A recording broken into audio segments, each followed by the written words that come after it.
Phone scone 7 years ago today, the cinematic universe of Marvel started. Although now it has started that DC is now trying to copy us. And in a way, our newest movie is kind of copying DC.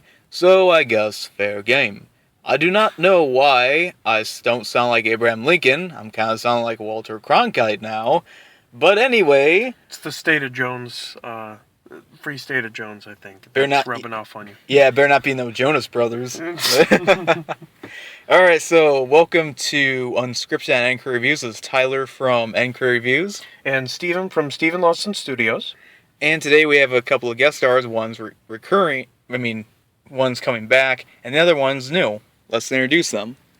Hey, this is Brian, representing #Team Spider-Man. What's up? This is Josh, your boy. MLG. Alright, I guess we're kind of like Backstreet Boys doing this thing right now. I mean, we don't have the original one, but here it is. 1, 2, 3. Backstreet Boys are back! Right! You probably heard like, oh no, I actually said the lyrics right. So, we have now the review for Captain America Civil War. Or as I like to rather call, college students when they talk about who they're going to vote for. Oh, dang. Oh, man. Triggered. Alright. So, this movie was packed like Deadpool. And I love going to movies that are really crowded like this. I can get pretty much a lot of vibe, a lot of positive energy, really much a fun time with this. Mm-hmm. And Russell Jimmies. The Jimmies are in proximity to one another, so they rustle easier. That's... Are you referencing your shushing? Oh, yeah, my being shushed at least, yeah. There's a violent shushing, just like, shh. Oh yeah, like that one woman that you were saying like, oh yes, and that. Very nice, yes, I like this. And this woman was like, shh. Like she was trying to pepper spray you or something. Yeah. She didn't appreciate you catcalling Black Panther.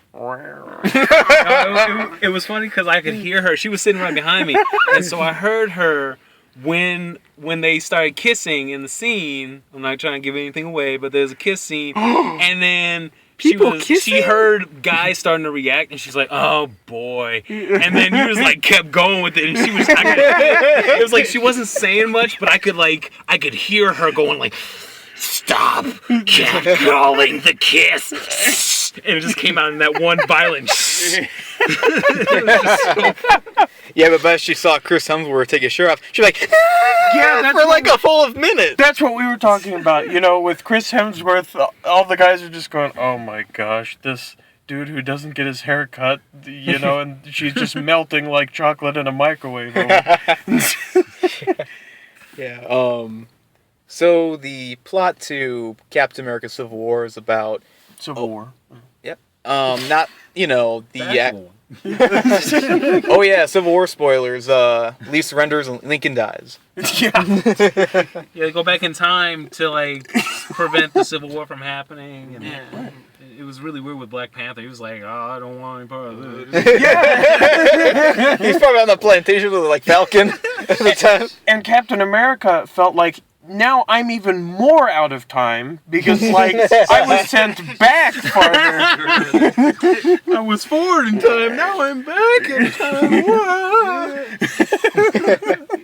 Yeah, and Iron Man probably be making profits off the cotton gin or something like that. Okay. Future comic ideas, yes. Alright, so, anyway, it takes place years after the events of some of the other Marvel Cinematic Universe movies, and pretty much Captain America gets, back on track with his friend Bucky Barnes, or as they call him in the news, James Buchanan Barnes. I'm like, oh, so it's a former president, James Buchanan, is in this movie. I love the name Buchanan, can I just say that? 'Cause the way the word sounds almost sounds like puke cannon or something like that. Like I just It'll be like, it rolls off the tongue so nicely. It's like puke cannon. I thought you were gonna be like, oh, it's a really noble name. Like, it sounds like puke cannon. Like, oh, okay. Yeah, it's not like well, it's not as bad as Benedict Cumberbatch's, full name, Benedict Cumberbatch. Whoa. That's a porn name. He went there. Oh. Yeah, he's got Doctor Strange coming up. That's not the strangest thing. I mean, his full name's not, as strange as Doctor Strange, I guess. That's what I was trying to get to. Sorry about my stuttering. But anyway, so then, he finds him, and Cap's like, I gotta save my friend, and Iron Man is saying, no, we gotta be put in check, because they're looking at the footage of, all the destruction that, their characters have caused, so Peter realized, Man of Steel actually wasn't the only movie that actually had legit damage and maybe people died in. And I like how out of the sequence, I mean, I guess it's kind of a minor spoiler, but you'll see it anyways, who am I kidding? They show, just like in the trailers, Avengers 1 happened, then there was what happened in Winter Soldier, then Sokovia in Age of Ultron, and then they showed a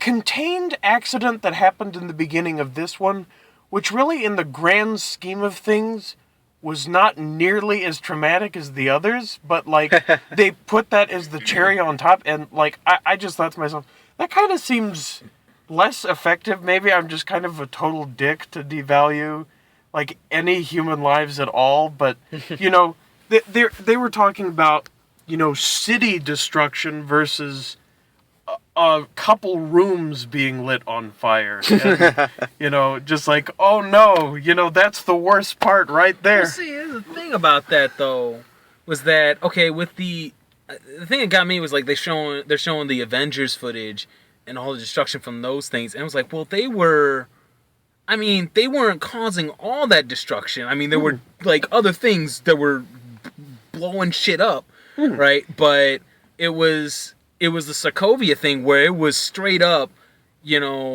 not, misuse or mismanaging of powers that ended up killing a bunch of people. Yeah. And so it was it made sense. They were like, and now you guys specifically been in a situation where you all went off on your own. It was like they were in a place where they weren't supposed to be.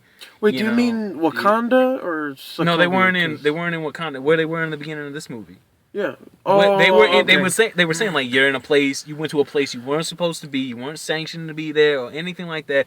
And then a bunch of people got killed because you got you were involved, basically. So it was I think even though it wasn't as widespread of a destruction, but it was more about the fact that human lives were lost, and it was directly their fault.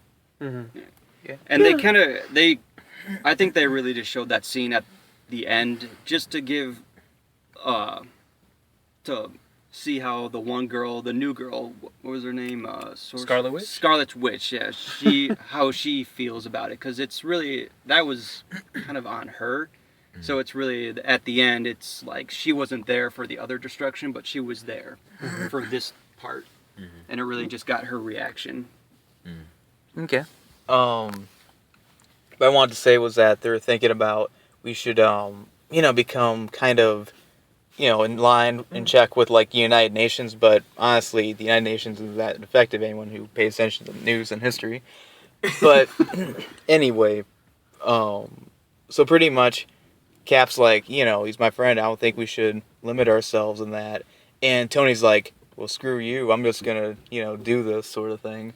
And thus, Civil War happens. Mm-hmm. And I think it's kind of interesting that I feel like this movie and Batman vs Superman are kind of copycat movies, because they're both about superheroes fighting each other, and also I saw a similarity to Batman vs Superman, because at the beginning of Batman vs Superman we see a scene that takes place in Africa a superhero does something that's dramatic, and then, you know, the people of the African countries are saying, like, oh, this person did a terrible thing. And what we see in Captain America Civil War. That is a good point. I didn't even put that together. They are in an action scene in Africa, and then, you know, something bad happens, and then we have someone from Africa complaining from it.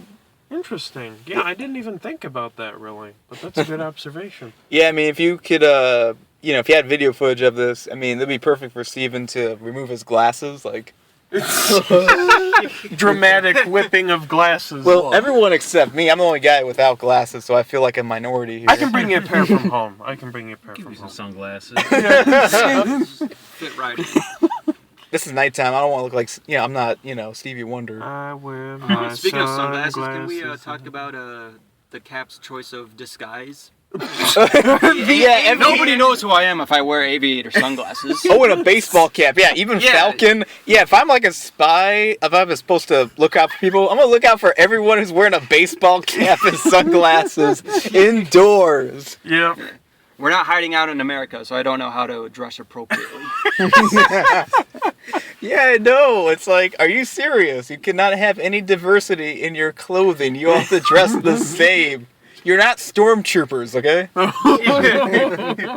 I mean, it's like you gotta be inconspicuous. If you're wearing something that's flashy, they'll be like looking at you. People are gonna look at you, and then they're gonna see.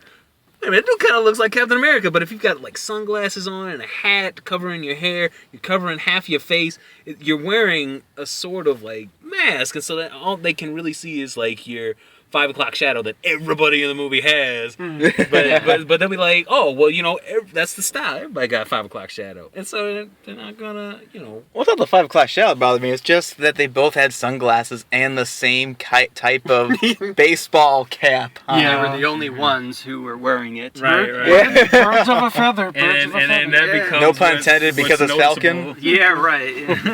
No pun intended because it's like, you know, Falcon. Right. Right.